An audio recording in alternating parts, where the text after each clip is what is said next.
Hello friends and dear student, एक बार फिर से आपका बहुत बहुत स्वागत है। तो आज की इस वीडियो में हम लोग पढ़ने वाले हैं फार्मेकोथेरापेटिक चैप्टर नंबर 14 का पार्ट नंबर 2।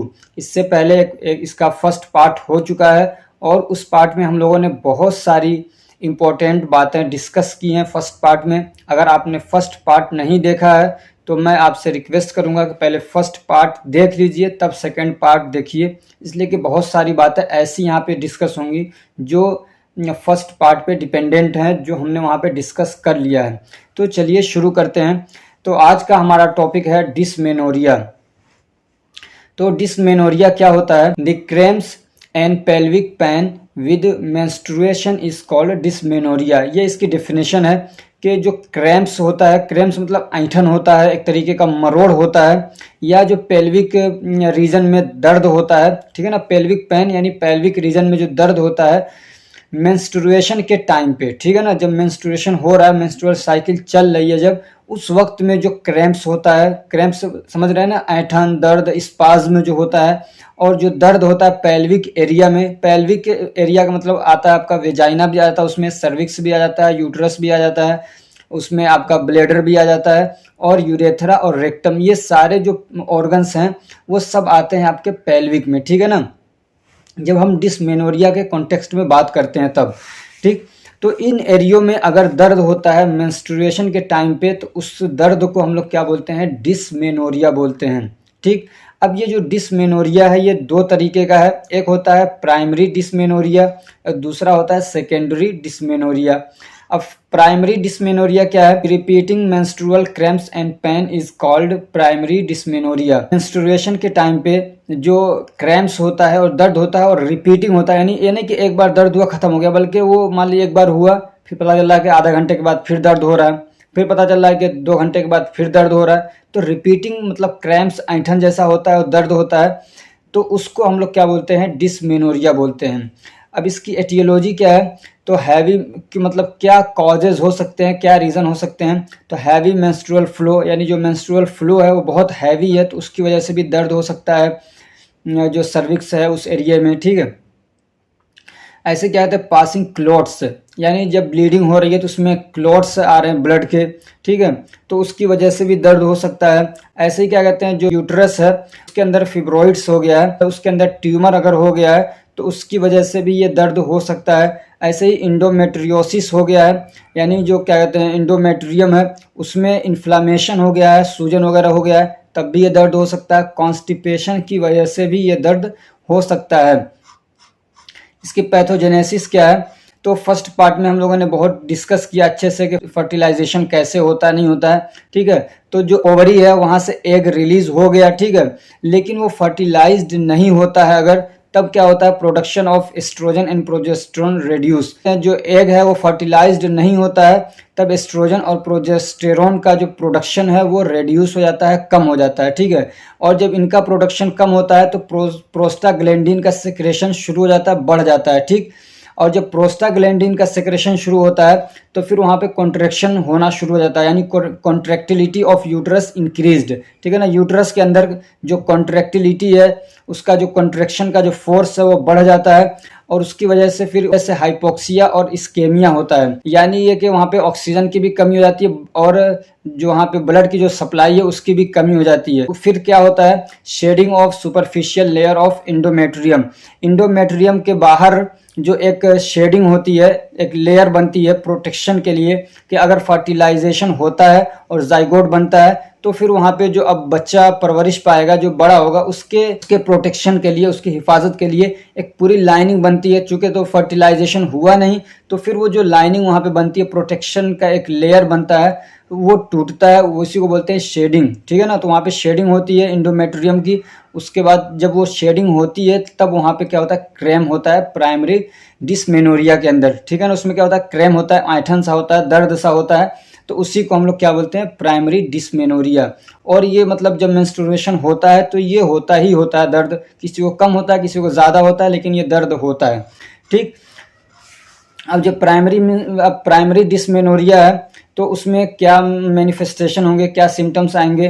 तो दर्द होगा, pain before few hours of menstruation, menstruation शुरू होने से कुछ घंटों पहले दर्द होना शुरू हो जाता है।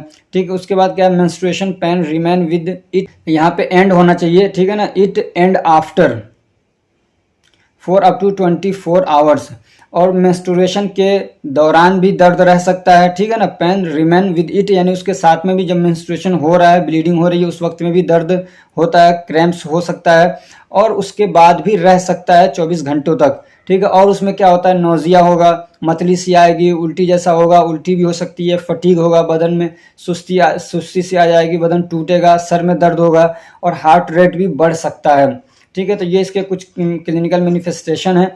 नॉन फार्माकोलॉजिकल मैनेजमेंट क्या है, तो कोई ख़ास नॉन फार्माकोलॉजिकल मैनेजमेंट नहीं है इसमें, ये कि उसको आराम करना चाहिए, कोई हैवी वर्क नहीं करना चाहिए उस कंडीशन में। दूसरे ये कि अब जो बावल एरिया है उसको खाली रखना चाहिए। फार्माकोलॉजिकल मैनेजमेंट क्या है इसमें, तो इसमें एनाल्जेसिक दवाएं देंगे, यानी दर्द को कम करने वाली दवाएं देते हैं, जैसे कि पैरासीटामोल इसकी फर्स्ट चॉइस है। ऐसे ही इसमें क्या कहते हैं, आइबुप्रोफेन, डाइक्लोफेनाक और नेप्रोक्सेन, ये सारी दवाएं चला सकते हैं। ऐसे ही एंटी स्पाज्मोडिक दवाएं भी इसमें देते हैं, यानी जो उसमें संकुचन हो रहा है, जो उसमें खिंचाव हो रहा है, यानी क्या कहते हैं ऐंठन जैसा हो रहा है, तो उसको कम करने के लिए, जैसे कि डाइसाइक्लोमीन हो गया, मेफिनेमिक एसिड हो गया, तो ये सारी दवाएं उसमें चला सकते हैं।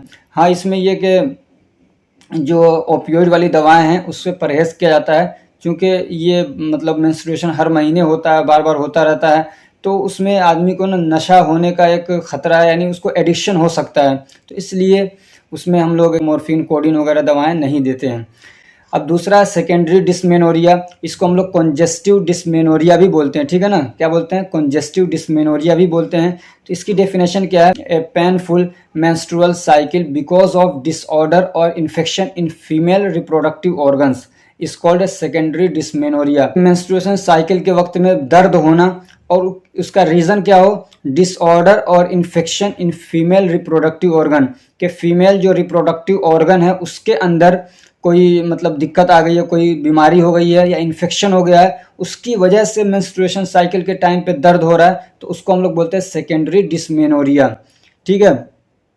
अब रिप्रोडक्टिव ऑर्गन तो आप जानते ही हैं, जैसे कि मान लीजिए ओवरी हो गया, फेलोपियन ट्यूब हो गया, यूट्रस हो गया, सर्विक्स हो गया, वेजाइना हो गया, तो ये सब क्या है, ये सब क्या है, रिप्रोडक्टिव ऑर्गन्स हैं। अब इसकी एटियोलॉजी क्या है, तो सर्विकल स्टेनोसिस, जो क्या कहते हैं सर्विक्स होता है, वो समझिए चिपक गया है, वहाँ से रास्ता नहीं है पूरा सही से कि ब्लीडिंग हो सके, ठीक है ना, उसको बोलते हैं स्टेनोसिस। मान लीजिए नसें आपस में चिपक जाती हैं तो उसको भी स्टेनोसिस बोलते हैं, ठीक है। तो उसी को यहाँ पे बता भी दिया है, एबनॉर्मल नैरोइंग ऑफ सर्विक्स, यानी जो सर्विक्स है वो नैरो हो गया, बिल्कुल वो रास्ता पतला हो गया, ब्लीडिंग सही से नहीं हो पा रही है और वहाँ से फ्लो आ रहा है, तो दर्द हो सकता है, ठीक है। ऐसे ही पेल्विक एरिया में इन्फेक्शन हो गया, अब चाहे बैक्टीरियल हो, वायरल हो, कोई सा भी इन्फेक्शन है तो उसकी वजह से भी ये दर्द हो सकता है, तो उसको सेकेंडरी डिस्मेनोरिया में हम लोग ले जाते हैं। ऐसे क्या है, इंडोमेट्रियोसिस की वजह से भी सेकेंडरी डिस्मेनोरिया हो सकता है, और यूटेरिन फिब्रोइड्स की वजह से भी सेकेंडरी डिस्मेनोरिया हो सकता है। फिब्रोइड का मतलब होता है ट्यूमर, ठीक। अब पैथोजेनेसिस क्या है इसका, these aetiological factors cause pen during menstruation. अब ये अलग अलग कॉज हैं, ठीक है ना, तो अब इनका हर एक का अलग अलग पैथोजेनेसिस आप कहाँ तक पढ़ेंगे, तो इसमें इसलिए मैंने इसका पैथोजेनेसिस नहीं बता रहा हूँ। सिर्फ इतना याद रखिए कि अगर पूछे तो आप ऐसे बना दीजिएगा कि सर्विक्स में स्टेनोसिस हो गया। अब सबसे पहले आप ये करेंगे कि सबसे पहले आप क्या करेंगे उसमें, कि मान लीजिए मेंस्ट्रुएशन साइकिल शुरू हुआ, वहाँ पे आप देंगे मेंस्ट्रुएशन, उसके बाद आप करिए सर्विकल स्टेनोसिस, उसके बाद आप डाल देंगे सेकेंडरी डिस्मेनोरिया, ठीक है। और अगर आप और डालना चाहते हैं तो ऊपर फर्स्ट वाले में जो मैंने बताया है ये सारा प्रोसेस, ये यहाँ से आप यहाँ तक उठाइए पूरा, ठीक है। शेडिंग हो रही है, अब शेडिंग के बाद जो दिक्कत है ना वहाँ पे, जैसे कि मान लीजिए सर्विक्स के अंदर स्टेनोसिस हो गया, तो आप उसको यहाँ पे डाल दीजिए, उसके बाद फिर आप यहाँ डाल दीजिए सेकेंडरी डिस्मेनोरिया, ठीक है ना। इस तरीके से आप सारे को कर सकते हैं, ठीक है। ऐसे पेल्विक इन्फेक्शन हो गया तो पूरा आप वो डालेंगे, फिर लास्ट में पेल्विक इन्फेक्शन डाल देंगे, उसके बाद सेकेंडरी डिस्मेनोरिया। ऐसे ही इंडोमेट्रियोसिस कर सकते हैं, यूट्रियन फिब्रोइड्स भी कर सकते हैं, ठीक। क्लिनिकल मैनिफेस्टेशन क्या है, तो उसमें दर्द होगा, और क्या है, हैवी ब्लीडिंग हो सकती है, इरेगुलर एमसीबी हो सकती है, फटीग हो सकता है, मूड चेंज हो सकता है, अच्छा सा नहीं लगता है, अनप्लीजेंट सा होता है, ऐसी नोजिया और वोमिटिंग हो सकती है। फार्माकोलॉजिकल मैनेजमेंट क्या है इसका, तो इसमें जो दवाएं देते हैं ना, चूँकि एटियोलॉजिकल फैक्टर्स अलग अलग हैं तो उनके लिए अलग अलग दवाएं हम लोग दे सकते हैं। जैसे कि मान लीजिए सिर्फ दर्द है तो पेन किलर दे सकते हैं, इन्फ्लामेशन वगैरह है, इंडोमेट्रियोसिस है तो एंटी इन्फ्लामेटरी ड्रग आप पढ़ चुके हैं वो दे सकते हैं, ठीक है। ऐसे ही क्या कहते हैं, अगर कैंसर वगैरह हो गया, ट्यूमर हो गया तो एंटी न्यूप्लास्टिक एजेंट उसमें दे देंगे, ठीक है। इन्फेक्शन है अगर उसके अंदर तो एंटीबायोटिक्स वगैरह देंगे।